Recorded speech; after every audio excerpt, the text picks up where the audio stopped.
ঘটনা আমাদের ছোট বোন ডাক্তার যে ধর্ষণ এবং মারা হয়েছে, আমরা দোষীদের শাস্তি চাইছি এবং ফাঁসি চাইছি, ফাঁসি। এবং অভিষেক ব্যানার্জি এবং মমতা বন্দ্যোপাধ্যায় অ্যাসেম্বলি থেকে বিল পাস হবে এবং আমরা ফাঁসি দাবি করছি।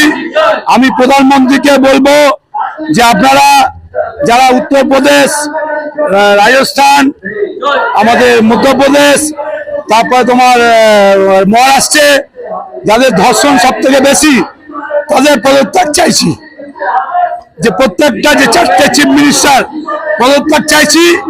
এবং প্রধানমন্ত্রী যদি বলে বেড়াচ্ছে মা বোনদের যে সম্মান, তাহলে প্রধানমন্ত্রীকে আমি বলবো যে মা বোনদের সম্মান পার্লামেন্টে আইন করে, ধর্ষকদের আইন করে বিল পাস করুক পার্লামেন্ট এবং রাজ্যসভা। মমতা বন্দ্যোপাধ্যায় আইন করে বা অ্যাসেম্বলিতে আইন আনছেন ধর্ষণের জন্য সাজা এবং আইন করে ফাঁসি চাইছে। তো প্রধানমন্ত্রী পার্লামেন্ট এবং রাজ্যসভায় আইন পাস করে ফাঁসি চাইছে। প্রধানমন্ত্রী মাননীয় মুখ্যমন্ত্রী চাইছে যে ফাঁসি চাইছে, তো প্রধানমন্ত্রী করছে না কেন? ভারতবর্ষে ধর্ষণ, যেখানে বিজেপি শাসিত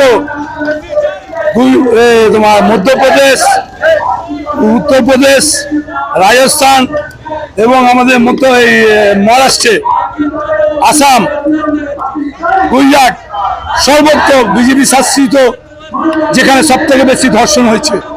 এটা আমরা বলছি না, ন্যাশনাল ক্রাইম রিপোর্টে বলছি।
তুমি লড়াই করো, আমরা তোমার সাথে আছি।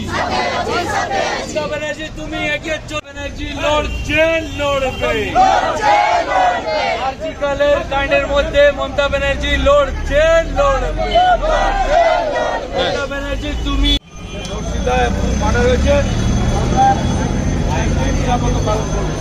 1 মিনিট সময় শুরু।